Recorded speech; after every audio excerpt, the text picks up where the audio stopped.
Alhamdulillah, nahmaduhu wa nasta'inuhu wa nastaghfiruh wa nu'minu bihi wa natawakkalu alayh wa na'udhu billahi min shururi anfusina wa min sayyiati a'malina man yahdihillahu fala mudilla lahu wa man yudlilhu fala hadiya lahu wa nashhadu an la ilaha illa Allah wahdahu la sharika lahu wa nashhadu anna sayyidana wa mawlana Muhammadan abduhu wa rasuluh. Amma ba'd. So we're going to start again the Ask Imam session. So inshallah, whenever you need a question to be answered, so please submit the questions. Just a reminder that because this is these videos are being posted, right? So brothers and sisters, they submit their questions, and sometimes there are some questions that are specifically for the brothers. Some question that is specifically for the brothers, and there are some questions that are specifically for the sisters. But because this goes to everyone openly in the video, the brothers and sisters are listening or watching, so any questions that comes to me, it's a trust upon me to answer them. And sometimes I have no idea who the questioner is. Sometimes they write their name, sometimes they don't write their name, right? So I don't mention the names anyways. And there will be some questions that are sometimes private questions from the brothers or the sisters.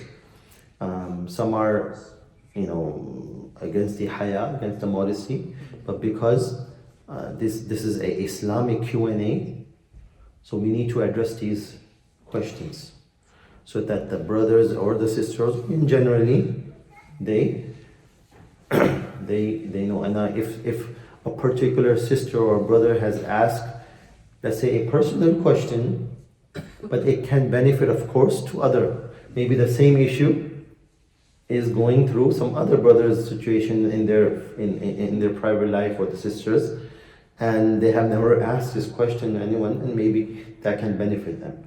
So just a reminder about this, that there will be some questions that you might feel it's a bit very private, but because regarding this is Islamic questions, so that the brothers or the sisters, inshallah, can benefit from the video. For that is why I record this, right? So, Inna Allah la yastahi min al-haq. Allah is not shy of presenting the truth to the people. So, whatever the question comes in, it should be answered Islamically. Right? That's just a heads up. Assalamu alaikum, Shaykh. Wa alaikum assalam wa rahmatullah. If someone misses a prayer while they were traveling, do they pray that prayer as qasr qada? And the second question is, what is the best time to pray qada prayers? So let me answer the first question first. First of all, traveling is not an excuse to leave your prayers, not to pray. No matter where you're traveling, whatever you're doing, if the time of the prayer comes, in its time you have to pray.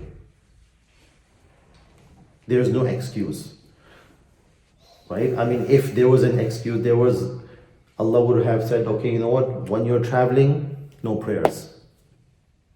But He did not say that. He made it half. 4 rakat are 2, right? Qasr. So Salah is not a burden, is a treasure, is a gift. Unfortunately, we pray the salawat as a burden. Oh, I have to pray. Oh, I have to wake up. Oh, I have to leave this. I have to do this. And we're traveling. Oh my goodness, I have to start my car. Where do I pray? It's all these, shaitan puts these things in our minds. or if I'm going to stop somewhere, someone's going to see me, and all this, right? So this is not a burden, it's a gift from us. We should be very proud and grateful to Allah that Allah has given us this gift, and we should never leave it, right? Whether we're in hadar or qasar, hadar or musafir, when we are resident or we are traveling. So we must take our time to pray. And if we have intentionally missed prayers, whether we're traveling or we're not traveling, we should make tawbah and istighfar, right? So khair. Salawat during traveling, those salawat that has been missed, we have to perform them as a missed qasr.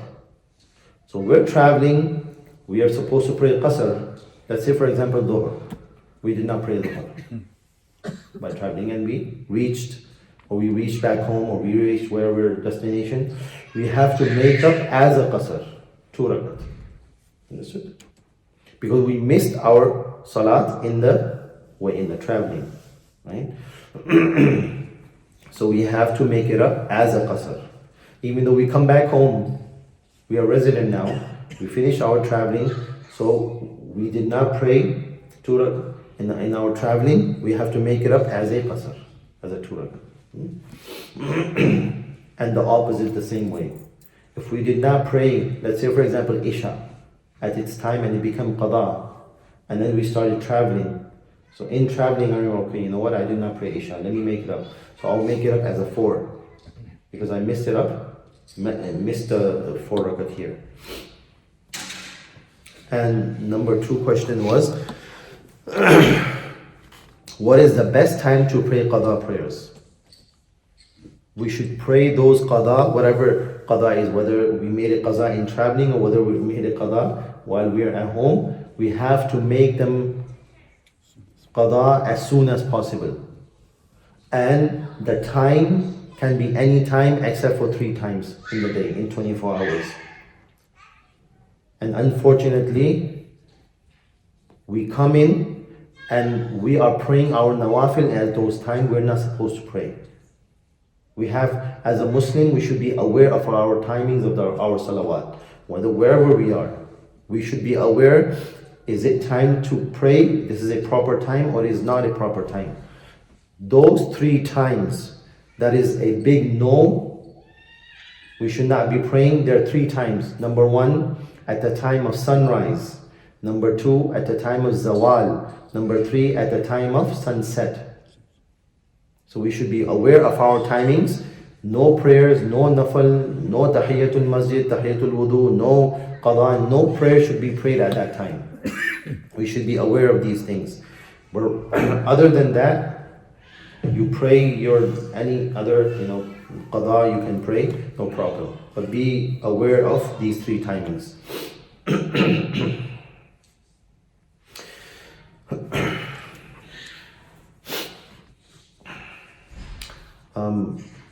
The question was submitted. I was just talking to a brother before the prayer, so there was a question. So there is a thing that someone said that it is okay when we are fasting, nafil fasting. Let's say for example, Shawwal. I'll just give you an example. These Sitta Shawwal, 6 days of Shawwal, or we're fasting Monday or Thursday or whatever it is, whatever day we're fasting, is a nafil fast. We just make intention of it. We're fasting, made a niyyah, we're fasting, but before, anytime we feel like to break, we can break it. Nafil fasting. It is not correct.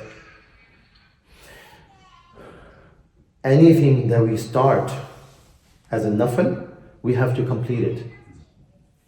We don't understand this. We need to understand these things. Something is a nafil, it's optional. You do it, you do not do it, you will not get sinned. You will not be questioned.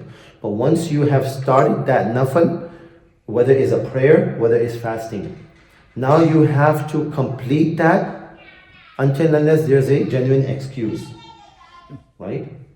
But if someone breaks it intentionally, and breaks it just for no reason, you have to make it up. It becomes wajib. Why? There's a hukum in the Quran. يا أيها الذين آمنوا أطيعوا الله وأطيعوا الرسول ولا تبطلوا أعمالكم. O believers, obey Allah, obey the Messenger, and do not nullify your actions. Do not nullify your actions. So whatever action I have started, I should be completing it. So if a nafal fast, someone has started, and let's say for example at 12 or 1 o'clock, you know what, I'm going to break it.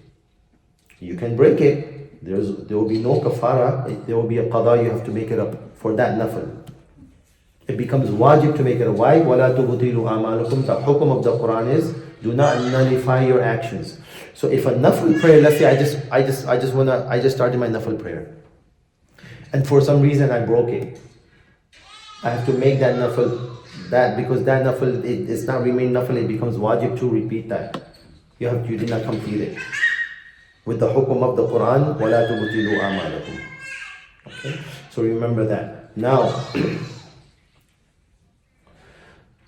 if someone has no niyat, no intention of fasting, let's say for example,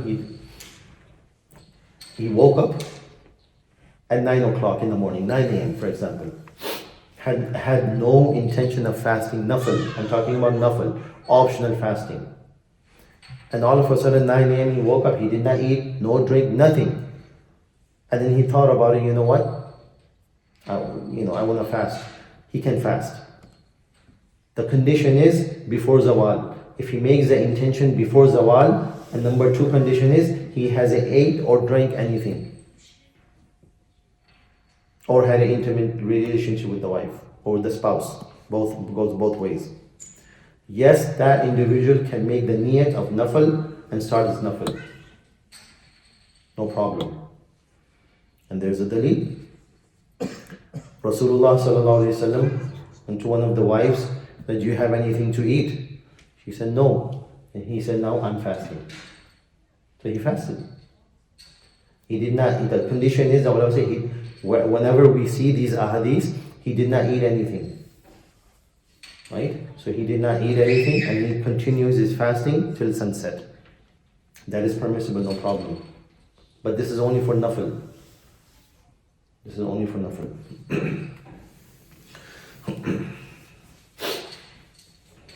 Assalamu alaikum wa rahmatullah, Shaykh. Wa alaikum assalam. Will be the last, inshallah. Please inform if women are permitted to taste their own breast milk to understand what the baby is tasting. This is not out of need, but out of curiosity. A sister has done this in the past, as it is common among American mothers. Now she has come close to Deen and is wondering if that was okay. It is not permissible for a woman to consume her own breast milk. It is not halal, it is haram. It is not permissible. And there's no need to taste it. Breast milk are only permitted for a child until he or she reaches the age of 2 lunar years. Lunar, not solar years, lunar years.